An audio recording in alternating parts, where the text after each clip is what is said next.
नमस्कार मित्रमैत्रिणींनो, 20 ऑगस्ट ते 19 सप्टेंबर 2026च्या संपूर्ण महिनाभराच्या सगळ्या राशींच्या भविष्यामध्ये आता आपण जाऊया वृश्चिक रास वृश्चिक लग्नाकडे। ही मंगळाची स्वरास आहे। अतिशय गुढ वाटणारी ही माणसं आहेत, पण अतिशय धीर गंभीर असतात आणि त्यांच्या मनात काय चाललंय हे कोणालाही कळत नाही। उद्योजकांसाठी ह्या राशीचं भविष्य कसं आहे? रवी बुधाचा संयोग 15 ऑगस्ट पासूनच खूप बुद्ध्यांक चांगला असल्यामुळे बिझनेस ही आनंदाची गोष्ट बनवलेली असते। गुरुच्या राशीवर दृष्टी त्यात भर घालते, अतिशय सकारात्मक असतात, त्यामुळे सप्टेंबर महिन्यामध्ये पूर्ण चांगली प्राप्ती आहे। यश, मान मरातब, सर्कलमध्ये मान मिळेल। तृतीयावर गुरुची दृष्टी ऑगस्टमध्ये चंद्रावर पडते। चंद्र हा कल्पनांचा कारक आहे। तृतीय स्थान हे पराक्रम स्थान आहे, त्यामुळे खूप नवीन कल्पना बिझनेस एक्सपान्शनच्या असतील। दशमाकडे बघणारा राहू या कल्पनांचं रूप कसं दाखवतो हे समजून घ्या। काही वेगळी प्रलोभनं येणार आहेत, ती ओळखा। घरातही जरा पेल्यातली वादळं उठणार आहेत, पण अर्थातच तुमची रास मंगळाची आहे, त्याच्यामुळे तुम्ही म्हणाल तीच पूर्व दिशा असते। नोकरदारांसाठी सप्टेंबरमध्ये शुक्र तुमच्या नोकरीतला सहभाग खूप सेवाभावी करणार। गुरु नवीन काही शिकण्यासाठी ट्रेनिंगसाठी तुमची निवड होईल, कारण या शनीवर गुरुची दृष्टी आहे। काम बुद्धिचातुर्याने आणि सहकारी मित्र सगळ्यांच्या बरोबरीने सगळीकडे वाहवा होईल। भावंडांशी चांगलं नातं निर्माण होईल। राहूची शुक्रावर दृष्टी आहे। राहू आणि शुक्र जरी मित्र असतील तरी शुक्र हा प्रेमाचा आणि प्रणयाचा कारक, राहू हा पापग्रह, त्यामुळे तो प्रभोग करतो आणि राहूची शुभ ग्रहावरची दृष्टी या शुभ ग्रहाच्या कारकत्वामध्ये कमीपणा आणते। शुक्र हा भिन्नलिंगी आकर्षण आणि जोडीदाराचा कारक, त्यामुळे जोडीदाराशी नीट वागा। कुटुंब आणि गृहिणी, धनेश गुरु भाग्यात हा राजयोग करतोय। केंद्र त्रिकोण राजयोग होतोय। पैसा मिळवालच, त्याबरोबरच गृहिणींना थोडी देवधर्माची आवड निर्माण होईल। गुरु भाग्यामध्ये गुरु आणि मंगळ हा राजयोग आहे। भाग्यातच गुरु आहे आणि मंगळ निचीचा जरी त्याच्याबरोबर असला तरी जेव्हा जेव्हा चतुर्थ, सप्तम, दशम, लग्न अशा स्थानामध्ये चंद्र येतो तेव्हा, म्हणजे 3, 4, 5, 6, 9, 10, 11, 12 सप्टेंबर आणि 20, 21, 22 ऑगस्ट या दिवसामध्ये या मंगळाचा नीचपणा अजिबात राहत नाही, भंग होतो। आणि हा गुरु अतिशय चांगल्या स्थितीतला, कारण कर्क राशीमधला लग्नाकडे बघतो, तृतीयाकडे बघतो, पंचमाकडे बघतो, भाग्याचं काम करणारा आहे। त्याच्यामुळे वडिलांशी नातं, गुरुजनांशी नातं, कौटुंबिक नाती हे सगळं हा राजयोग चांगली दाखवणार आहे। पण पंचमामध्ये शनी आहे आणि शनी हा संशयी ग्रह आहे, जो तुमच्या राशीचा, लग्नाचा अजिबात मित्र नाही, शत्रू आहे। त्यामुळे घरात उगाच संशयाने गुरुजनांशी, घरातल्यांशी वादविवाद करू नका। मंगळ हा भांडणारा, वाद करणारा ग्रह आहे, त्याच्यावर आवर घालणं आवश्यक आहे। परदेशासाठी राहूची व्ययावरची दृष्टी आणि भाग्यात गुरु 15 मार्च 2027 नंतर नोकरी निमित्ताने बाहेर इतर देशांमध्ये जाण्याची संधी मिळेल। वास्तू कर्ज, वास्तूचा योग जरा थांबू नये, आत्ता नाही, 2027 जून नंतर वास्तूसाठीही कर्ज मिळेल। विद्यार्थ्यांनी पंचमातला शनी, पण त्यावर गुरुची दृष्टी आहे। मनासारखं यश मिळालं नाही, पण धीर सोडू नका, वर्षाचा शेवट नक्कीच चांगला होणार आहे। 20 ते 40 वयोगटातल्या लोकांना, नोकरदारांना थोडा काळ खूप संघर्ष करावा लागेल। त्रिरेकादश स्थितीमध्ये राहू आहे, तो मनाप्रमाणे काम करू देत नाही, काहीतरी प्रलोभन दाखवतो, पण गुरुची साथ आहे। तुमच्या यशाकडे गुरु बघतोय, धीराने घ्या जरा।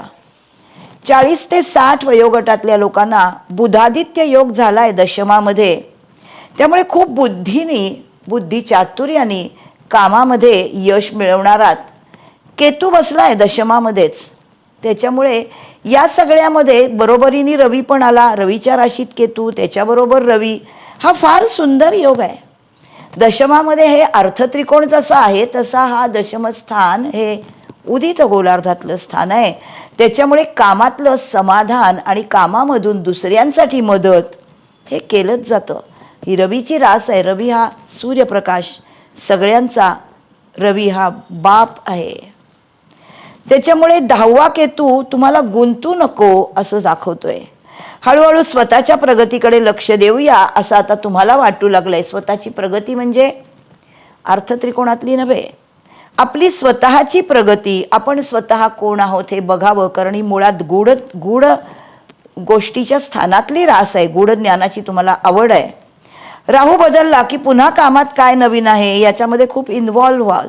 थोडक्यात म्हणजे इतक्यात कुठली रिटायरमेंट, मंगळा रिटायर होणारा ग्रहच नाही. 60 ते 90 तीर्थक्षेत्री प्रवास होतील या कर्कगुरूमध्ये. पण व्ययातला शुक्र हा सप्तमेश आहे. बिझनेसमन लोकांना अजून कुठे संपलंय काम, कितीतरी करायचं आहे अजून असं वाटेल. 18 सप्टेंबर नंतर मंगळाची दृष्टी अजून एन्थुझियास्टिक बनवेल तुम्हाला. एकूणच मंगळाचा उत्साहच दिसणार आहे. आणि हेच अध्यात्म तुमच्या दृष्टीने असतं जे मनाप्रमाणे काम करून देतं. अध्यात्म याचा अर्थ मनाला सुखावणाऱ्या गोष्टी. बरोबर आहे. तुमच्या मनाला सुखावणाऱ्या गोष्टी तुम्ही केल्यात की तुमच्या आसपासच्या लोकांनाही त्या चांगल्याच दिसतात, कारण तुम्ही त्यांच्याशी नीट वागता. हे लक्षात ठेवण्याची गोष्ट आहे. कारण तुमचा राशी स्वामी मंगळ आहे. मंगळ हा लोकाभिमुख ग्रह अजिबात नाही. स्वतःची प्रगती करा. त्याच्याच जोडीला अजून चांगला गुरुची साथ असल्यामुळे एकूणच भाग्य खेचून आणणारी ही रास आहे. ह्या राशीची जी नक्षत्र आहेत 3, विशाखा, अनुराधा, ज्येष्ठा. विशाखा हे गुरुचं, अनुराधा हे शनीचं आणि ज्येष्ठा आहे बुधाचं. विशाखा नक्षत्र हे इथे विशाखा चतुर्थ चरण हे राधेचं प्रतीक आहे आणि अनुराधा ही अनुगामिनी आहे. त्याच्यामुळे एकूणच अष्टमातल्या गूढज्ञानाकडे जाणारी असल्यामुळे अध्यात्मात असतेच. अध्यात्म याचा अर्थ देवपूजा, यज्ञयाग, जपजाप एवढाच नाही आहे. अध्यात्म म्हणजे स्वतःच्या मनाला शहाणं बनवा, स्वतःच्या मनाला प्रगतीकडे न्या आणि स्वतःची सर्वांगीण प्रगती करताना दुसऱ्याचा आणि माझा आत्मा एक आहे हे विसरू नका. बस एवढं अध्यात्म उत्तमपणे येतं वृश्चिक राशीला. विशाखा नक्षत्रासाठी चांगले दिवस. धनयोग आहे 20 ऑगस्टला. गृहसौख्य 1 सप्टेंबर 9 सप्टेंबर. कष्टसाध्य धन आहे 25 ऑगस्ट 3 सप्टेंबर 11 सप्टेंबर. अचानक पैसे मिळणार आहेत 27 ऑगस्ट 5 सप्टेंबर आणि 14 सप्टेंबर. अनुराधा नक्षत्राला जे रवीचं जन्म नक्षत्र आहे आणि नक्षत्राचा स्वामी शनी आहे. आरोग्यदायी दिवस आहे 20 ऑगस्ट. धनयोग देणार आहे 21 ऑगस्ट. 1 सप्टेंबर आणि 9 सप्टेंबर गृहसौख्यासाठी चांगले आहेत. कष्टसाध्य धन आहे 13 सप्टेंबर 4 सप्टेंबर 26 ऑगस्ट. अचानक धन मिळणार आहे 27 ऑगस्टला. ज्येष्ठा नक्षत्रात आरोग्याचा दिवस आहे 21 ऑगस्ट. धनयोग 1 सप्टेंबर 9 सप्टेंबर. गृहसौख्य चांगलं मिळेल 25 ऑगस्ट 3 सप्टेंबर 12 सप्टेंबर. कष्टसाध्य धन आहे 27 ऑगस्ट 5 सप्टेंबर 14 सप्टेंबर. नशिबाचा दिवस आहे 20 ऑगस्ट. या राशीला कष्टसाध्य धन ही काही वेगळी गोष्ट नाही, कारण मंगळ हा मुळातच मस्क्युलिन ग्रह तुमचा स्वामी आहे, पण तो अष्टमातला आहे.